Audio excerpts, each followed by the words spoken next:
Grabe naman yun, Adi. Grabe naman ang pag-anyaya mo. Dito ka sa saging ko. Neto mo lang palitan yung lyrics, perfect na yun. Bumabagal ang utot ng mundo. Grabe naman, Adi, ang lyrics ng mga kanta mo. Wala akong kasalanan. Grabe, ngayon naman pumabagal ang utot ng mundo. Basta't merong kitang ala dyan sa may... Kantuna. Ha? Ano ba yung sinabi mo, Christine? Diyos ko naman, Diyos for Santo naman, oh. Napakahulsam itong programang to, Christine.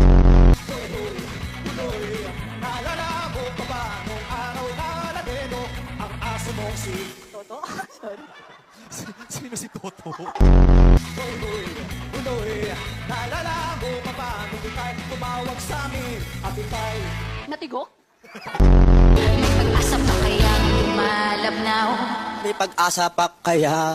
May pag-asa pa kaya? Subukan mong muli. May pag-asa pa kayang lumaban? Guys, pakikuha. Kunin niyo muna. Pakikuha. Sige, pakikuha!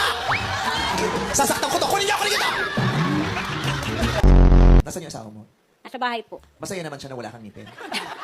Tuwan-tuwa po, mga mabays. Ah, talaga? Wala na raw sumasabit. Ano no? Nalilito ang pipi ko.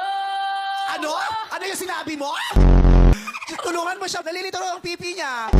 Naman ang gagawin kung ubusin ang oras. Sa Jean? Sa Jean. Pasensya ka na kung nakakaabala kami sa'yo, ha?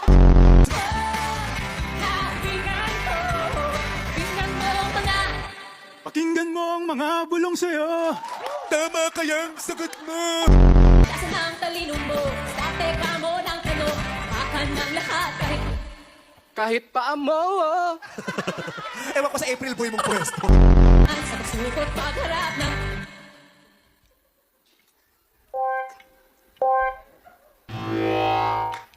Akala mo ba nasa spa ka, Trix? matakbong oras. Gising ka. Bumangon na. Ang linaw-linaw yun. Naintindihan ko talaga yung dulo. Yung, woo! Si Thor yun. Regine ka doon, Thor, ha? Sa, woo! Idol mo ba si Regine? Opo, sir. Nakita mo ba yung lolo mo? Ganito yung itsura nung reunion nyo. Yung tatay mo ba pag nagagalit ganito? Hindi, joke lang. I don't mind. Okay lang sa akin ng sir. O, hindi man ako na-offend siya. Huwag mo na lang uulitin. Okay.